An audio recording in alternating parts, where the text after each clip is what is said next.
संपूर्ण खबर उपरे प्रधानमंत्री आवास योजना रे 5 लाख मागणा घर तैयारी करिवे सरकार एमानकु मिलिबो घर जानतु संपूर्ण खबर। प्रधानमंत्री आवास योजना समय समय रे नुआ नुआ अपडेट आसी थाए। वर्तमान आउ एक नुआ अपडेट आसीची जहाँ राज्यवासी को खुशी करि देबो। प्रधानमंत्री आवास योजना रे एबे राज्य रे 5 लाख नुआ घर निर्माण करिवाकू योजना करिसेंती। ए विषय रे विस्तृत भाव रे जानतु। राज्य रे बीजेपी सरकार गठन पर दिल्ली रे गुरुत्वपूर्ण प्राक बजेट परामर्श बैठक रे ओडिशा सरकार केंद्र पाखरे रखिछंती अनेक दाबी। एही क्रम रे राज्य रे विकास पई अनेक दाबी रखिछंती सरकार।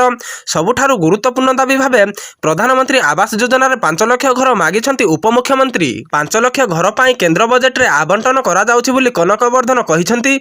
ओडिशा रे नूतन सरकार विकास पई मध्ये से केंद्रर सहायता लोडिछंती। केंद्र अर्थमंत्री निर्मला सीतारमण अध्यक्षतार एही प्राक बजेट परामर्श बैठक बसिथिला।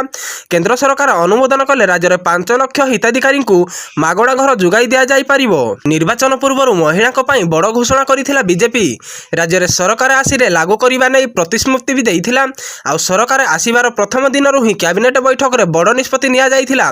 ओडिशा महिला सुभद्रा योजना लागू करिबा को देइथिले प्रतिश्रुति पूरण करिबा को जाउछि बीजेपी सरकार। प्रधानमंत्री आवास योजना माध्यम रे एही भली लोकन को सहायता प्रदान करा जाउछि जेउ माने घरटिए तैयारी करिबा को आर्थिक भाव रे सक्षम नुहंती।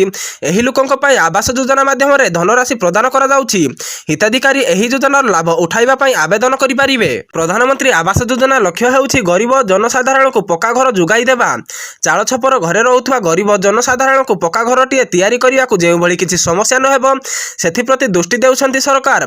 जदि आपण भी योग्य प्रार्थी भाबे आवेदन करिथिले जारी होइथिबा नुआ लिस्ट रे आपण को ना चेक करि परिबे। एही योजना लाभ जुगाई देबा को एक निर्दिष्ट मानदंड रहिछि।